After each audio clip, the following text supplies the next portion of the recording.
Hey guys, welcome back to Seller Sessions solo show today. Just want to give you an update on where we're going next with Seller Sessions, what's going on.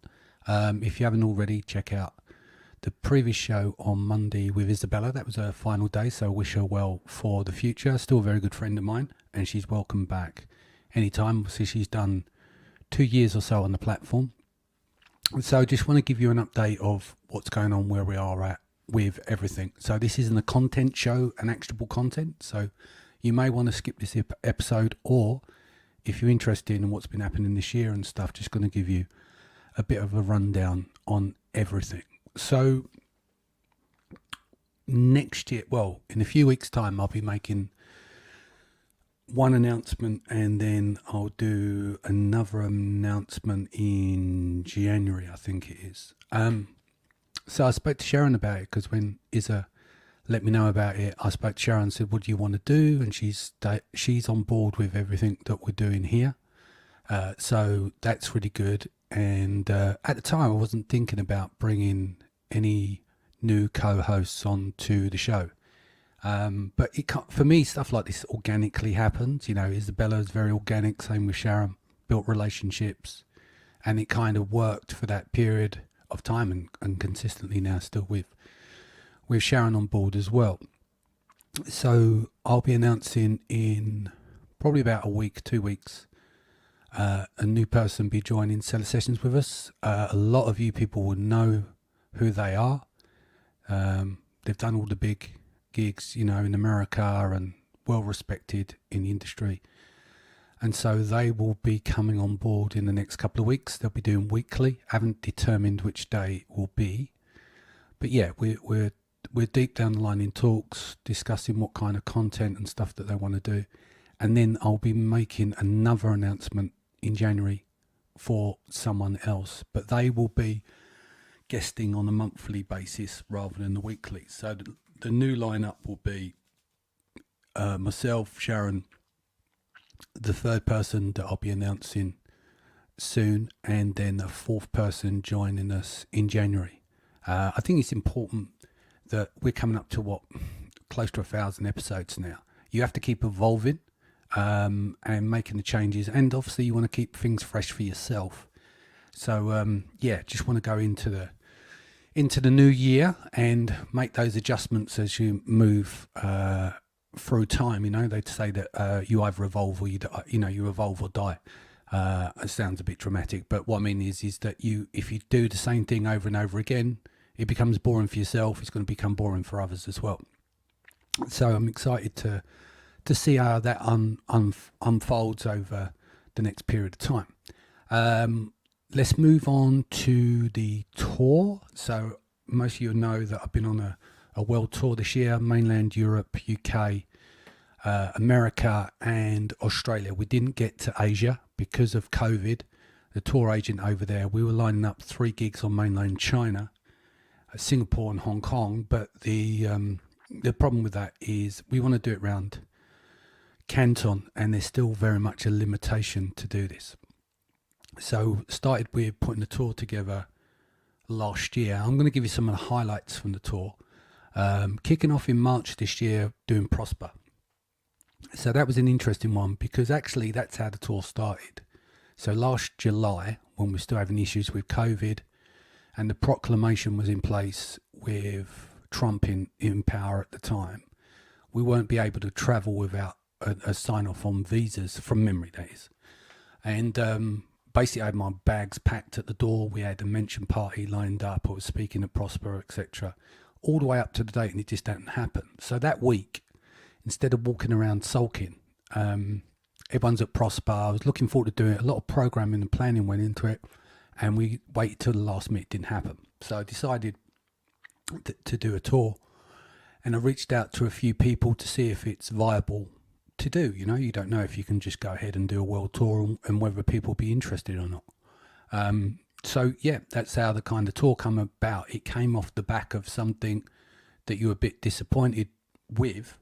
So let's start with Prosper. So did Prosper, one of the highlights in March.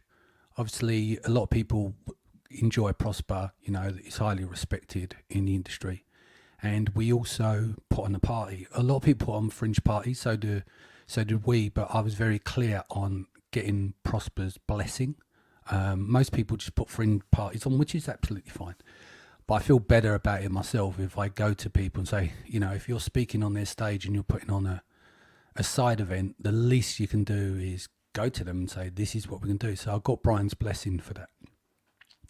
So we did the party with Fortunate, where I was DJing for 3 or 4 hours on the Tuesday, and I was speaking on the Tuesday. But what's quite interesting is leading up to the event, it's quite funny with our industry.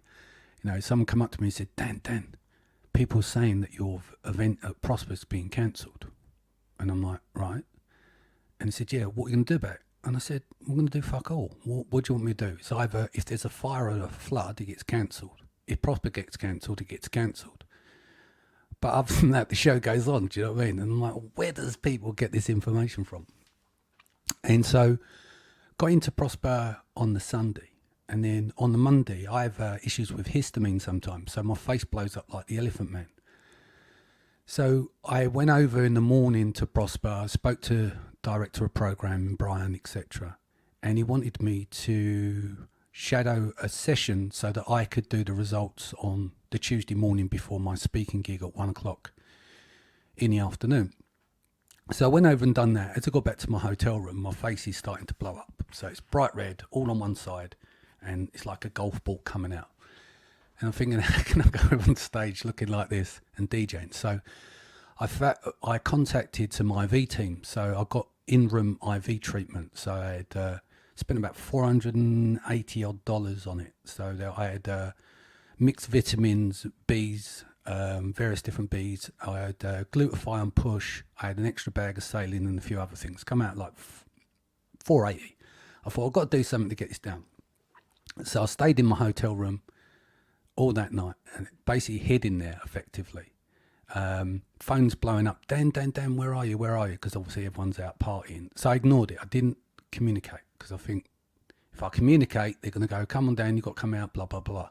The usual thing, the baiting that you get off your mates, right? So stayed in, drinking plenty of fluids, and I think, right, I've got to get this inflammation down. Been pumped with all this IV treatment, spent a fortune on that. Let's just focus on making sure that we get the face down and we deliver the next day. We've come there because I didn't pick up anyone's messages. I also got a call from Brian later that evening. And he said, Dan, look, we did the content, didn't work out well, so you don't need you to be there at 9 a.m. in the morning.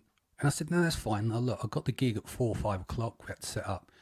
And I got the speaking gig at 1. It just gives me time to chill out and prepare for what we've got coming ahead for the rest of the day. So that actually worked out quite well for me.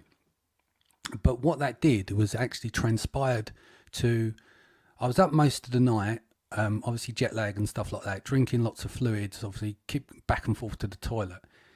And at one point, I think it was about 5 a.m, I just fell asleep. I woke up, my phone's blown up. All the sponsors, missed messages. Dan, why's the party off? Dan, why's the party off? As I started to make phone calls, what I'd realised is that people thought that I'd gone out, or no, I'd gone missing, and I was unprofessional and failed to show up for my morning session that I'd been asked to do that got cancelled. Which then in line led to that everyone thinks, or a chunk of people thinks that the party's off. So I have to phone all the sponsors, go through the story I've just told you just now, explain to them in graphic detail, party's still going ahead, there is no problem, I've been in my room, So I spent the morning sorting that out instead of going through the slides.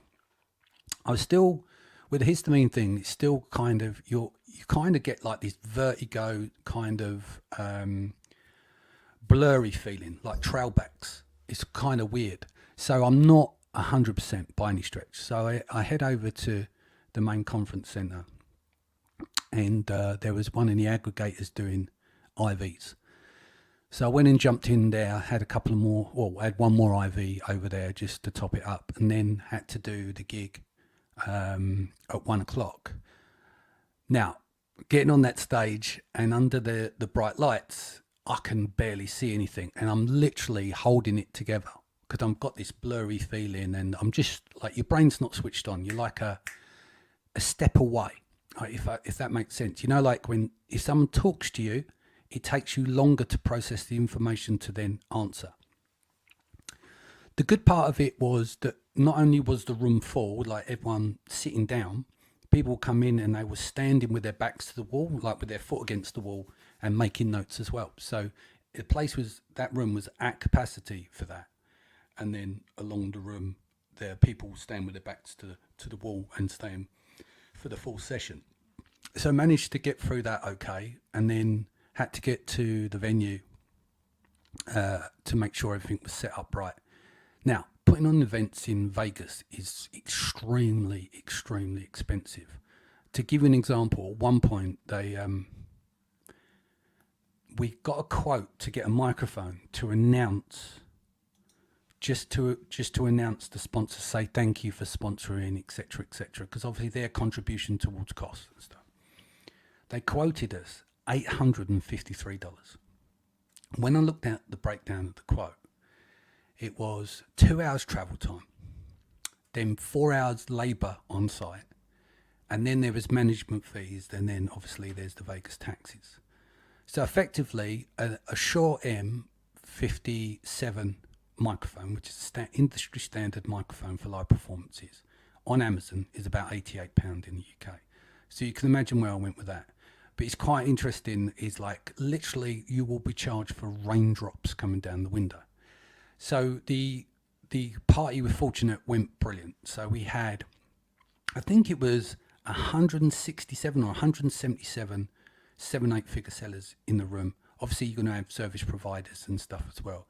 So that was a success. You know, there's a lot of work that goes into that because you've got to balance it. You know, like I'll get people contact me and go, Dan, I want to bring 10 of my team. I'm like, no. I can't have 10 of you, and dilate the room for sellers. It doesn't benefit anyone. So that's always been a battle for me, and it's getting more. I'm going to talk about seller sessions later. Is keeping that ratio right, and I'll explain why it's so important in a bit. So that was Vegas. So it went really, really well. Obviously, you had the pressure on when everyone thinks that you're not showing up, and you have to speak to all the sponsors. So you end up having a little bit of extra pain to deal with. So moving on, I won't do all the dates. There's about 30 gigs I did, including DJ gigs. I've probably done 30 gigs this year. Next up, obvious one is going to be seller sessions. But first, let's talk about Branded by Women. So Branded by Women, obviously, it's been a passion project for me. This was number 3. The first 2 we did online. Very, very well attended, but conversion rates low on when people buying any of the packages. And you can understand that to a point, is because it's the behaviour. You have to create a behaviour in the market. So I'll give you an example. When I launched Branded by Women pre-COVID in the January, we sold 1 single ticket, because when you go ahead of the curve in something in terms of buying habits. So when we look at the conversion rates of online summits, and I know most of them because a lot of them I've got great relationships with, Branded by Women ticket sales for buying the content for the packages, you know, for the upgrade, because the content was free for both of the summits. But the conversion rate for the upgrades, it's generally guys buying these packages. And so there has to come a time when the switch kind of comes over. So bearing in mind, we did the first one, which we didn't have to cancel because COVID basically cancelled that. So we did the online one. The first one, extremely well attended, because why, everyone's at home. The second one, again, was very well attended as well. But the conversion rate is 6 times lower. So one of the things that needed to be worked on is like, how do we get the behavioural change of people going, yeah, you know, I'm going to buy a ticket for an all-female lineup, right? Because it's not a habit, because they're normally mixed lineups, and normally the lineups are a higher ratio of men to women. And that's been across the board. So when you come along and do something that is different to that, you've got to remember, whilst you're trying to do something different, there's still people's natural habits. So if you talk about summits and it's mainly guys attending summits and buying the packages are guys, when you do a ladies conference, then you're not going to have the historic buying habits. So one of the problems that we had to get around, we'd seen the changes. We're seeing more women on stage. We're seeing more women attending events. We're seeing more women exiting their businesses. We're seeing more women on podcasts. We're seeing more women hosting podcasts. So the last part of the behavioural change is, can we get people to buy tickets for an all-female lineup? So you don't know until you do it. And so when I decided to do this, I'd done my first promotion 29 years ago. So I've been around the block when it comes to putting on events in all different areas, including the music industry. And I understand the key tenets of what helps make events work through experiences, trial and error, and seeing what everyone else is doing. But that was by far my toughest assignment, I believe. And so what I did was I had the goodwill of the Cellar Sessions audience, who've always been very loyal with us, and there's much love there for that, and respect, and thank you. Was how do we get to do this in a way where we make sure that, I call the venue the Lion's Den. When you stand on the stage and you see it goes up through the stairs, it's like an auditorium, it goes around the top. It's not the most sexy building in the world, because obviously it's in a college, but when the Lion's Den's rocking, that is the special place to be, and speakers who've come to Cellar Sessions will tell you the same. That's why I always want to make sure people try and bring, or want them to bring, their A game. But anyway, so the big thing was, now we're introducing something into the marketplace. I can't sell these tickets at the same price because you've got to prove the concept first. So I ate about 30 grand on that, but it was worth it. And the big thing for me was getting to the event like it was. We had slow burner, and in the end we sold out, but 20 paying customers didn't turn up. So there was 20 empty seats at its peak, because you have a sharp rate. Like, it's bizarre how people would spend money on tickets and not show. And obviously you get dropouts last minute, and you resell tickets for cancellations, you do refunds and stuff. But one of my favourite moments was seeing everyone on stage at the end, and everyone standing up and the applause, and it's like mission complete. So I think we've done a lot there to help perceptions change in the industry, because my big thing was, if that was half empty, what does that say? The message that it sends, So it was like your back's against the wall, and it's like failure is not an option. There's a lot of stuff that goes on behind the scenes that people wouldn't understand what's on my plate, but the key thing is, that's why, like, when that was done, it was like, we did it. 3 years on that project and a lot of changes. So I was very happy about that. On the Cellar Session side, I'll tell you a quick funny story as well, was everything went well in terms of programming, at least I know from the feedback. Obviously people are going to have different opinions and stuff like that, but everything in terms of the programming went well, apart from on the Saturday night. So bear in mind, there's 6 pieces of areas to program for the event. You've got the conference itself, and there's 5 overlaying factors, And so I sent my engineers home. Like, my guys, they've done the Ministry of Sound, they've done Fabric, good friends of mine as well, but like top-end engineers. And like, they've been working the double conference, because that was the first time we've done a double conference. So you imagine, by the time you've done all the programming, the last piece of the jigsaw is the after party. And all right, now I can relax and DJ. And then 10 minutes in, systems clipping, right? The levels are not high, but there's something going on with their system, and I'd sent the engineers home. And after 10 minutes, I was like, do you know what? Fuck this. So basically, like a spoilt, sulking child, I just unpacked everything. I just said to the guys, turn the main system on. I packed all my shit up. It was all done in silent. No kicking off, no tantrums or anything. But I was just like, I'm done. And I just packed all my shit up and walking out and people looking, what the fuck's Dan doing? So gone straight back to the hotel room, sat on my bed and sulked. About 45 minutes later, Kat Phipps and my wife come in, using reverse psychology, saying, Dan, no one cares, don't worry about it. And I'm not going back, I look like a prick. If I go back now, it's all going to be, people will be laughing. I'm done now. Like, tell everyone to have a good night. I'm going to get some sleep, because obviously the build up to the event, there's so much shit going on. You go into the matrix and you're like literally, you are on like flight mode for days leading up, and then obviously you got the event, and then you get like the little crash afterwards. So they spent 45 minutes using reverse psychology to get me back. So I walked back into the party because they said to me, Dan, listen, no one noticed and no one cares. And I went, really? And obviously Kat, she's a former psychologist, and so tricked me straight into that one. Walked straight back in. People all turned around and may as well cheered.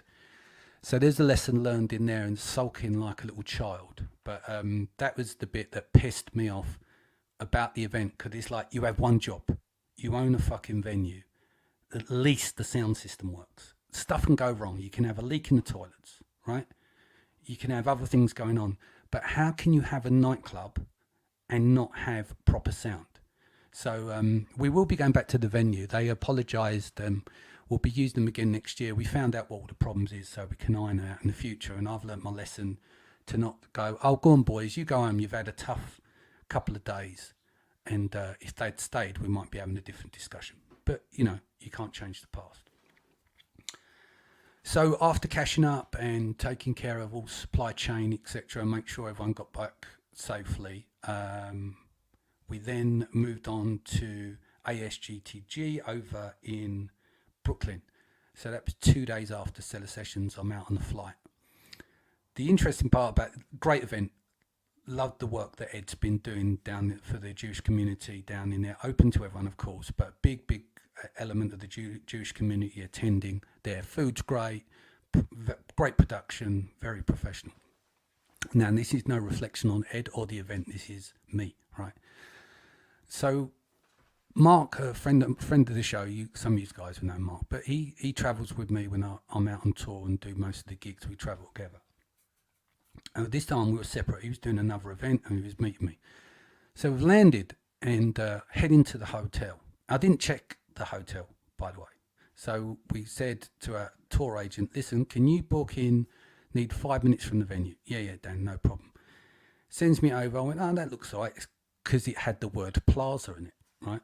So I'm thinking, well, okay, it might be a bit bushy in that, but that'll do. And you've got loads of other stuff to worry about, doing Google reviews and looking at shit like that. You trust people to get it done. So as I'm sitting in an Uber, and as we're getting deeper and deeper into Brooklyn, I'm thinking to myself, let me give Mark a call. Mark, are you here? He said, no, I'm landing soon. I'll see you soon. I said, mate, listen, I think we're in the hood. You know, but what do you mean? It's the something plaza. I went, I know, but listen, I definitely think we're in the hood. And then they pulled up outside the hotel. Now, if any of you know an old TV show in America called Hill Street Blues, I'm coming up 47, so some people won't know it, but it's the American police drama from back in the 80s. Literally, when they pulled up to the hotel, it's one of those hotels that it looked like hookers stayed in, right? Or drug dealers or whatever. It was like real ghetto. And so I thought, fuck it, we just checked in. So I checked in, gone to the room. The decor in the room, like literally, it was called a suite, right? But this suite had like wooden furniture, like kitchen furniture, like a kitchenette. But if you can imagine something like a G-plan kitchenette from the 80s, like the doors are hanging, where you've got the hinges have dropped over time. The curtains were absolutely filthy, but there's not much we can do because I've obviously got the gig the next day. So we stayed there, and I remember getting up in the morning. I knocked on Mark's door, and I heard him unbolt everything. So he was obviously worried about his safety, because on the back of the doors you heard like 3 clicks. So there's 3 sets of bolts on the back of the hotel room door to give you an idea where we were staying. So we head over to the event, did the speaking, met with people, networking, general stuff, you know. Then in the evening was invited to a party. A dinner. So I think Tim Jordan put a dinner on in conjunction with someone else. So it's just very, very ad hoc. But there was a couple of lady friends of mine from New York and said, Dan, do you want to lift back to Brooklyn? Because we're quite far out. So I said, no, you're going the other way, you're going to Jersey. I'm going to do this dinner. And I'll just get a couple of people and we'll head back that way in an Uber later. So, and I got the receipts for this one, right? I got a video of it. I won't release it. A few people have seen it. But we literally got back and so we're going out the Uber. We're trying to pull up on the road, can't get on the road. It's cornered off, right? So I looked up and down and basically you got all the red tape, police are there, you know, all the police lights without the sirens are going. I think, what the fuck we got going on here? So we went up to the copper and said to him, like, what's going on? So we're staying in that hotel. So they did let us through. So what happened is earlier in that evening, around the time we would have got a lift back to the hotel if I didn't stay and have that dinner.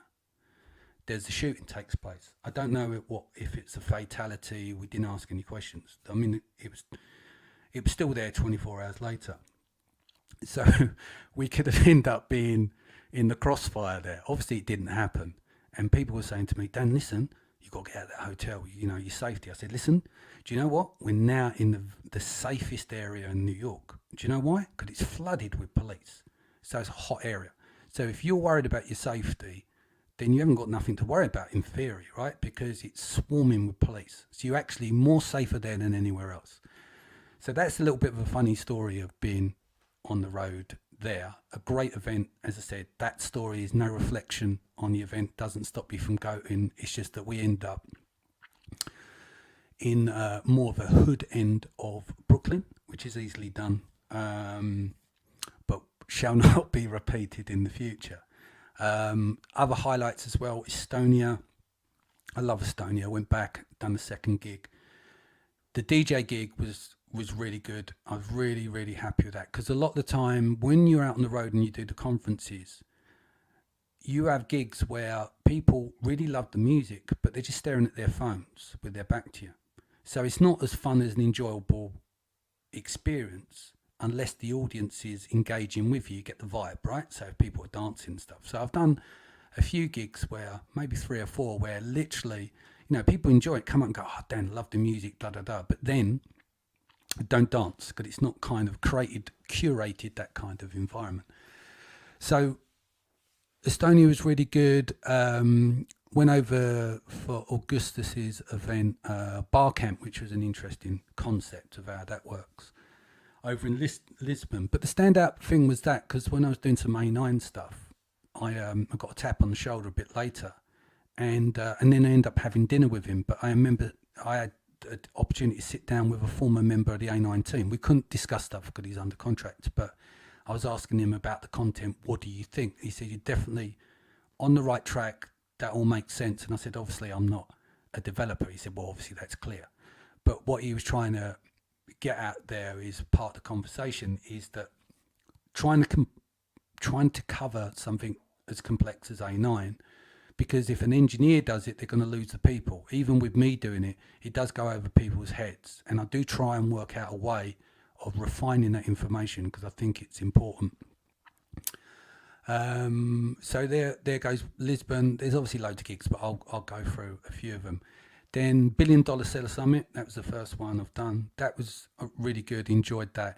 The only problem is the thing is you've got to do it under the lights, and we had some issues with the slides. I checked in with Kevin before. I said, no, Kevin, they're going to be fine, right?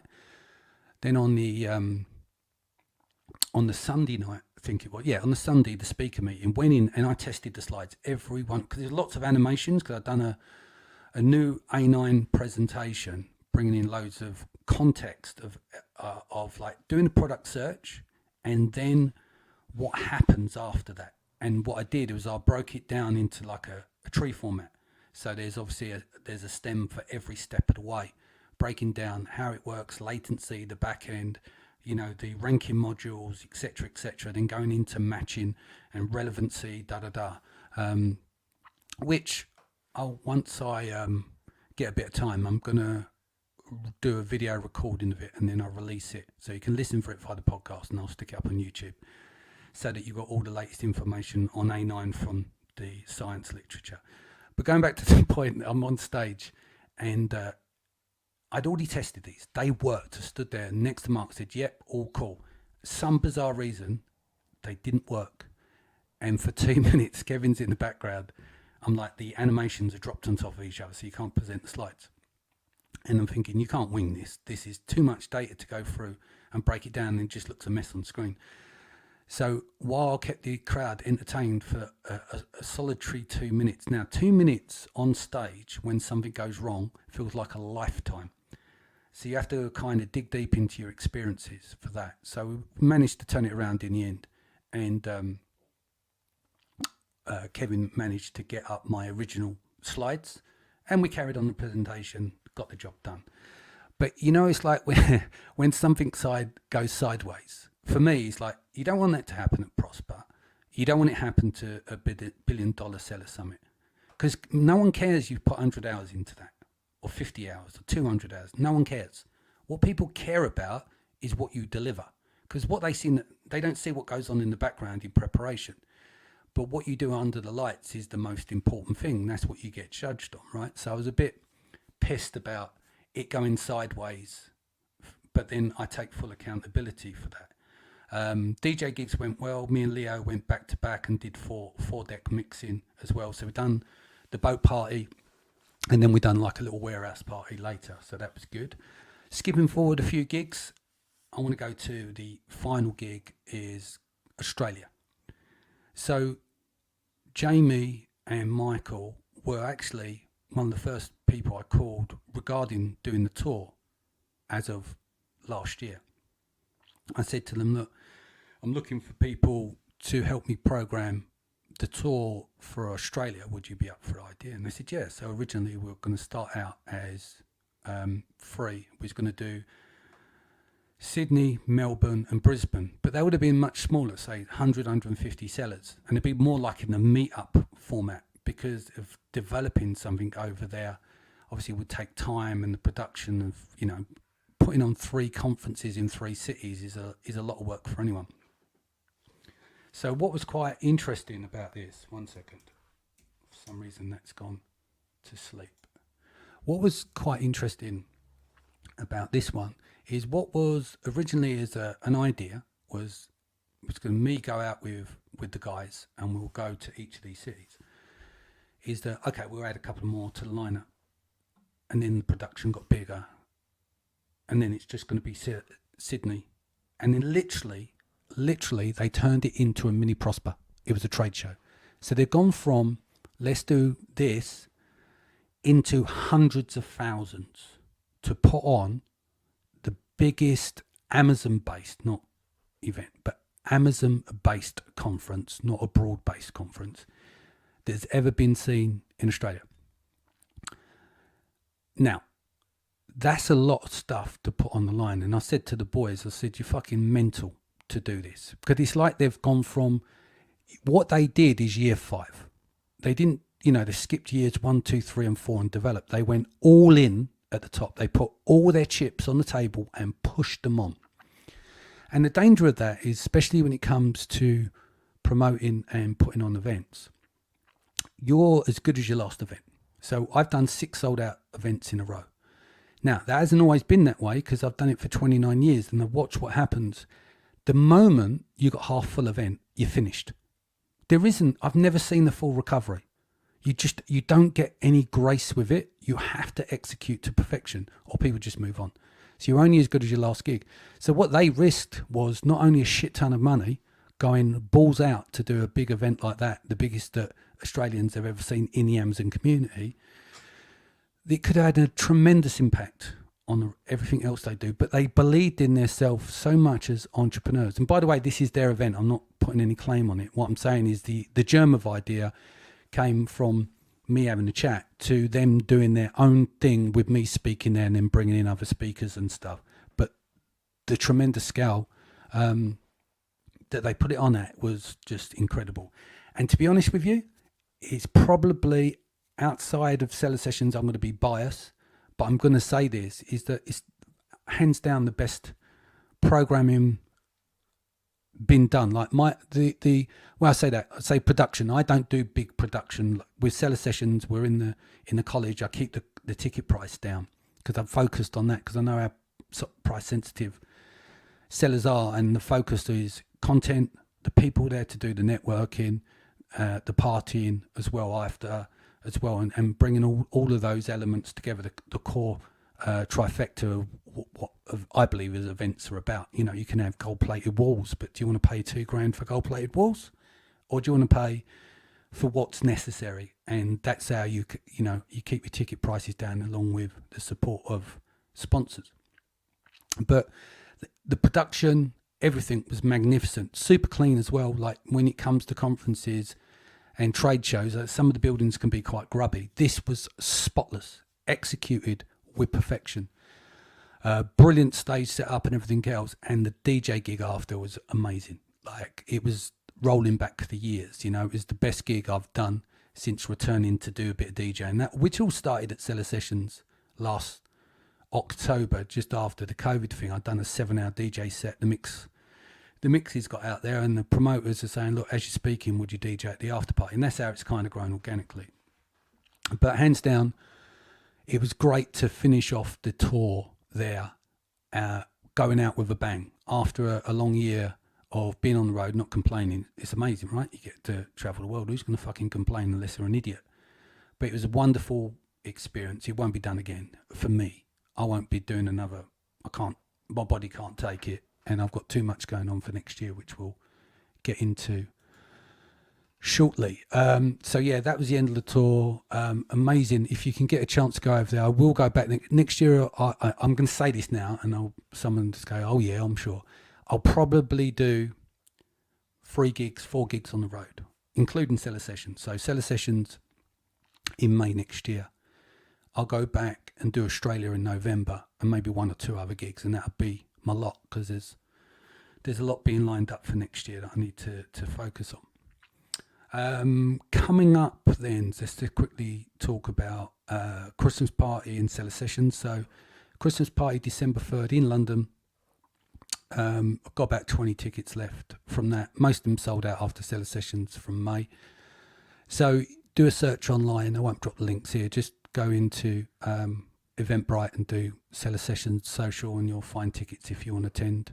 £69 plus VAT. I do these at a low price because my goal is to bring in the next wave every time. So it's more of a mixture. Whereas with Seller Sessions, people may frown on paying $299, $249 or $399 for tickets. And I've never changed the pricing since 2019. All I do is increase it on the advertising side, the sponsorship. And this is why it's so important, so I can fix the prices for sellers. Because some people said, damn, why don't you move out the David Game and go somewhere else? And I go, yeah, sure. Would you like to pay $2,000 for a ticket? And they go, no.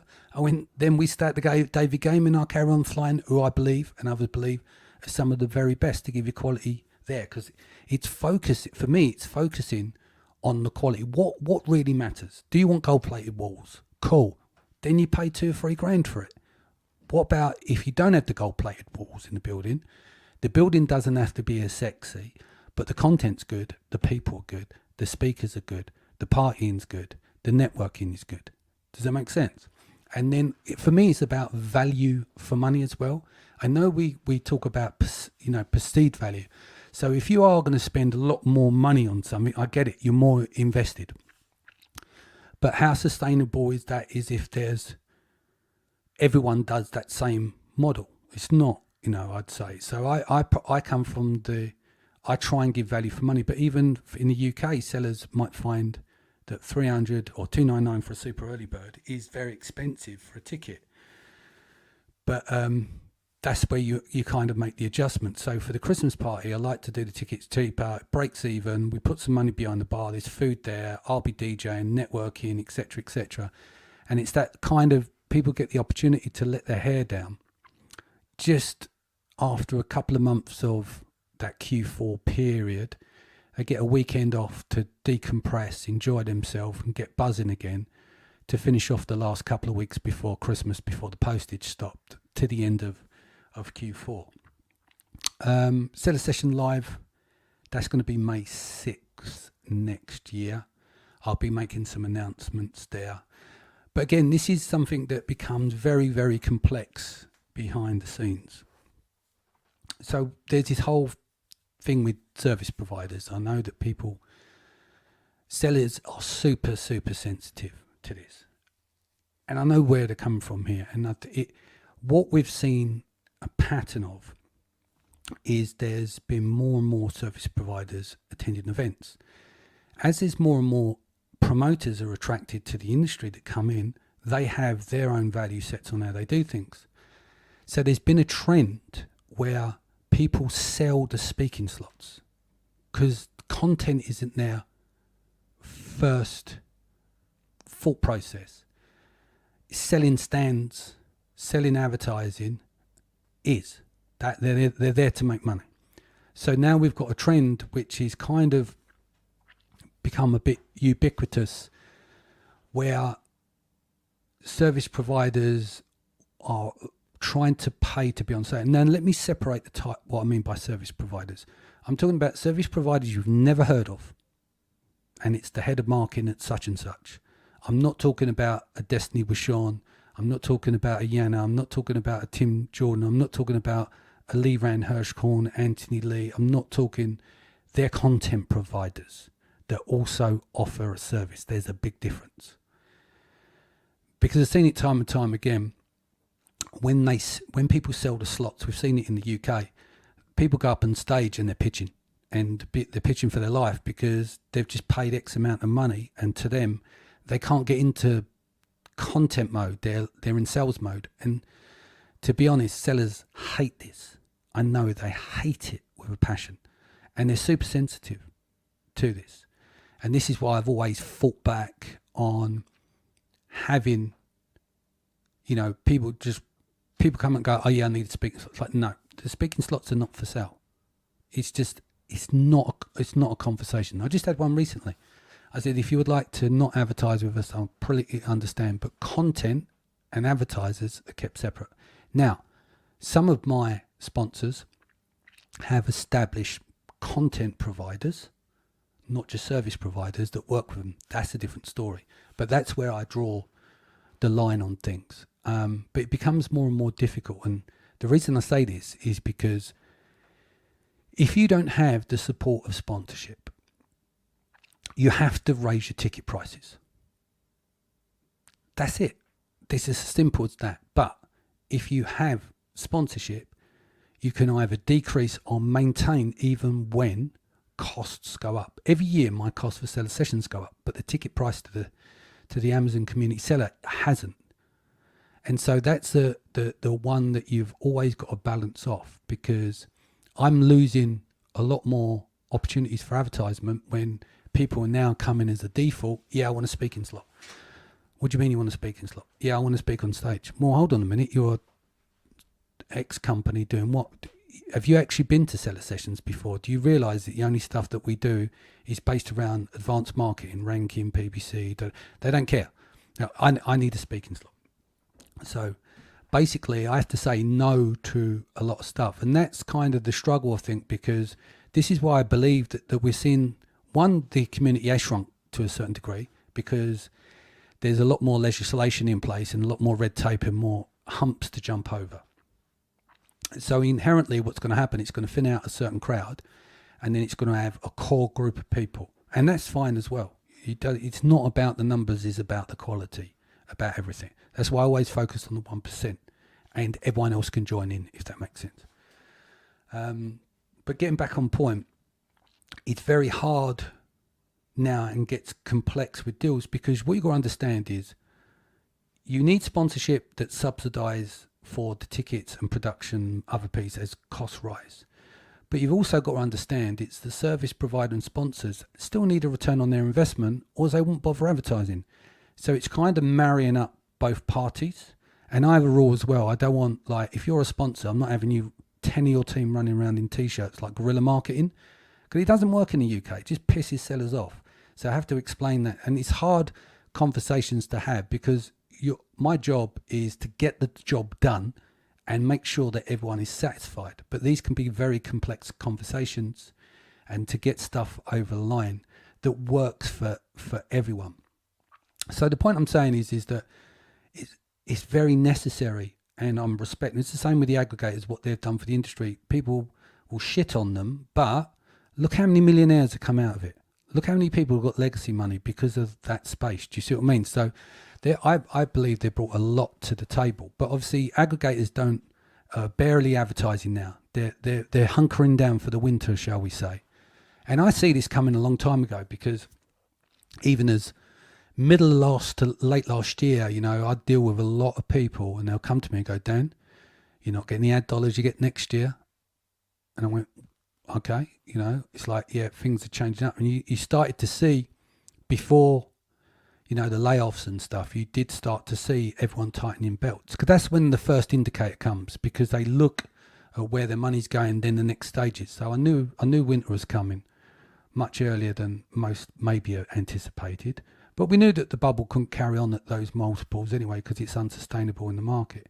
So that's going to be interesting in what goes on there. But yeah, seller sessions, and for other promoters as well, it can be complex, because your number one priority is the seller. End of story. Second to that is, how do we make that work on a financial level where you can keep the ticket price down in comparison, in most cases, and deliver on production, but also return something of value to your sponsor, because they're not banks, they need returns. And with me, I don't give up registration lists. I don't sell mailing lists. I'm very limited on what people can have access to. And the type of people that advertise, I want to make sure they're in line with the people in the room, because I don't want people walking around pissing off sellers and driving them fucking mad. So I have to be very careful of who we select. But as we get into this winter season in our industry, with all the changes comes, these become more and more difficult to manage. But I'm committed. That's what I do. And so, you know, you see through people's actions. So judge me on my actions. But we've got seller sessions going ahead next year. I'm not worried about it, even if I had no sponsors. But the key thing is, we still need to balance everything correctly. So that was just a little bit of a behind the scenes, what goes on, and with events and stuff like that. There's a lot of moving parts you have to manage, and have to manage people's expectations as well. Okay, so tickets are on sale. I think we've done the super earlies, but there's some early birds. So again, just do a search on Eventbrite and Sellerpole. So I'm not going to do Sellerpole anymore. Had enough. Yeah, so my original idea, when I set out to do Sellerpole, the goal behind it was,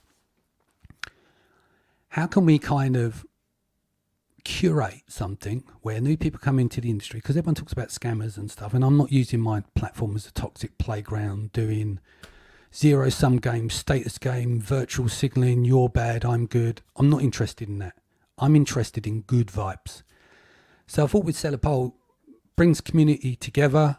The community themselves vote. There's no panel that manages all this behind the scenes and all that bullshit. People vote. You either did get voted for, you didn't get voted for. You either got the highest vote or you got the lowest votes, but you got voted for or you didn't get voted for. Very simple. It's not rocket science. So the idea was, you know, year 1, year 2, year 3, this year be year 4, but I just had enough of the behaviours. I just had enough of that side of thing. Because there's no, like, for me, I don't make money on it. Like, let's say I got a sponsor. Let's say the average, there's one sponsor for Sellerpole, and I get 15, 20 grand. I've got 8 people working on Sellerpole. So you've got the web development, the web design, like the refresh for the next year. You've got the update of the what's it called, the voting platform. We always do something to improve the technology of the voting platform. You've got Kerry's Wages, who manages all the events as well. You've got all the social media stuff we do. You've got the ads that we run. You've got all the email campaigns to update people on. And so you go for a period for 8 to 12 weeks to do that. And what started out for me is like, is a good thing. I look at it, and then year 3, I'm getting server attacks. We had a DOS attack in year 2. Night before, someone's decided, and I find it funny, that how the fuck do you find time to do this shit? But it amazes me, absolutely amazes me, where people get their time and when they can focus on being positive and doing some good stuff, right? So a mixture of the behaviours, the server attacks and stuff like that. And each year, and then we've had some cheating that we had to deal with. I can't be fucked to get up at 4 o'clock in the morning and deal with all the bullshit, you know? And the abusive emails that you get, no, Dan, this is fake, you're cheating. And then you're dealing with all the weasels. That's the one that gets me. So what was a good thing hasn't really turned out to be as good as well. Because what I don't want, I don't want everyone, or not everyone, I don't want to put something on where it leaves people triggered and bitter. What's the fucking point? So basically, that's stopping. Just so you've heard it from the horse's mouth. But they're the reasons why I'm stopping. There's no upside for anyone now. Do you know what I mean? It's been bastardized to a certain level. And I want people to feel good, not fucking miserable. So that's with that. Men Plus 40. I've kind of mentioned this on the show lightly, and people have been asking me questions about it. You know, why are you doing this? Da, da, da, da. So I want to come back as a seller. I bought out my silent partner Christmas last year on a cash deal, cleaned the cash out on that sense, got all the assets and everything else.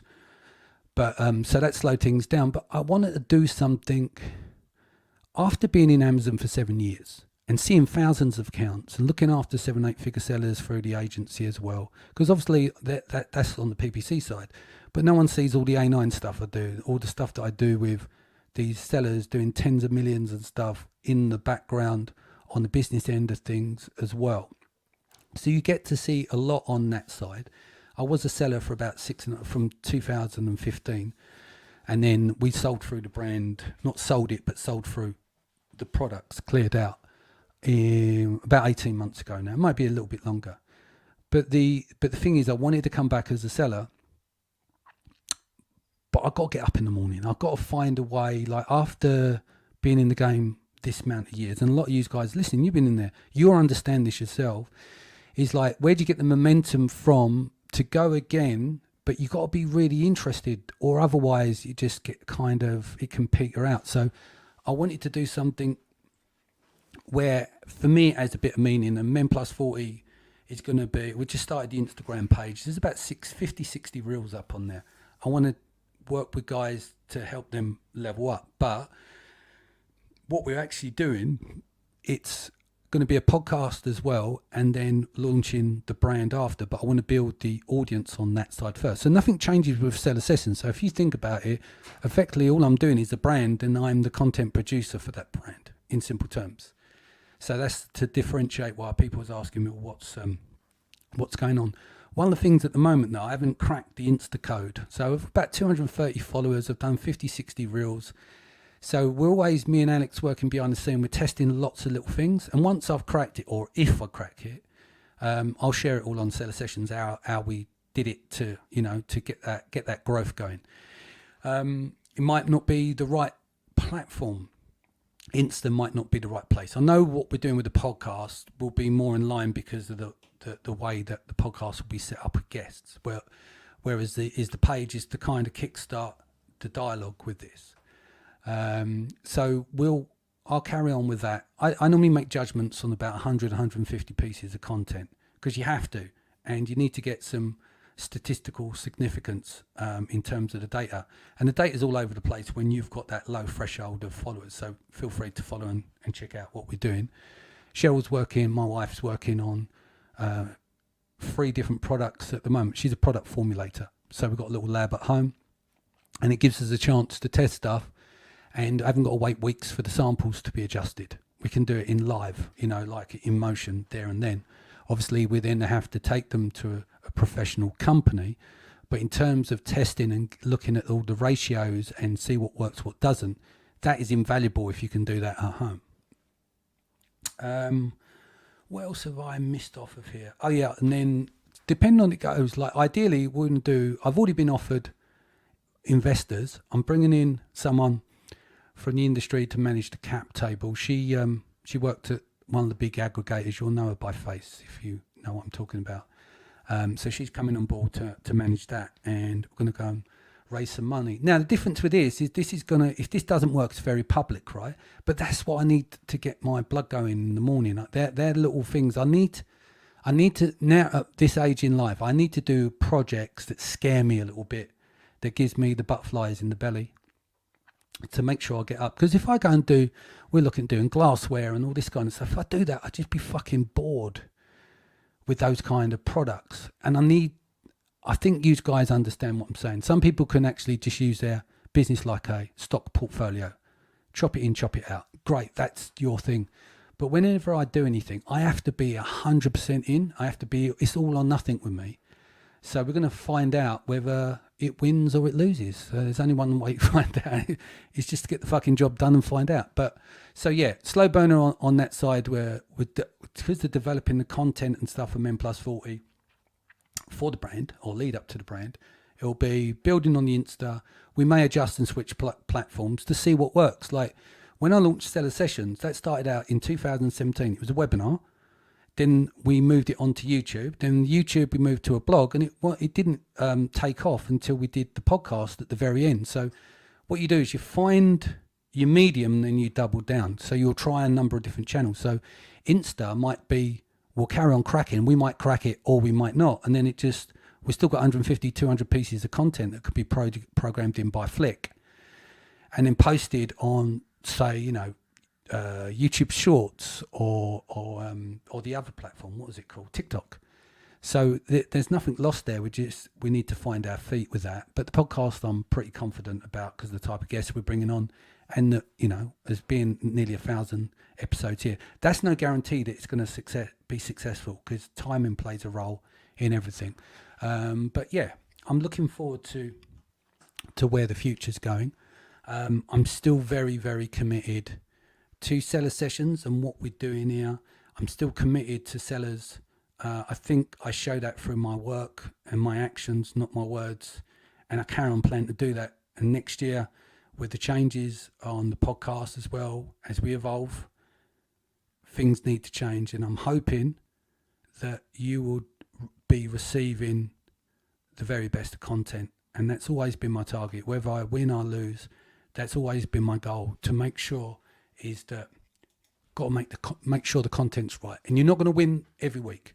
You're going to have some stinkers along the way, but at least you can fucking try and do your best and put content first. And that's my plan for the foreseeable future. I'm still all in as we roar to 1,000 episodes. There's nothing that I want about it I want to stop, and I'm excited about adding the additions to the platform. It gives a more dynamic voice for you guys as well. They bring in a different flow, and very much like Sharon and Isabella's done. So that was Evolvement 2. This is, say, Evolvement 3. But I'm sure you've heard enough of my rambling today. Next week, we go back to content. This was really an update, even though you could call it content. Is it actionable? No. This is just telling you where we're going and what we want to do for the future as well. So thank you to everyone for everything and all your support over the last 6 years. I plan not to let you down next year, and try our best to bring the very best content that we can.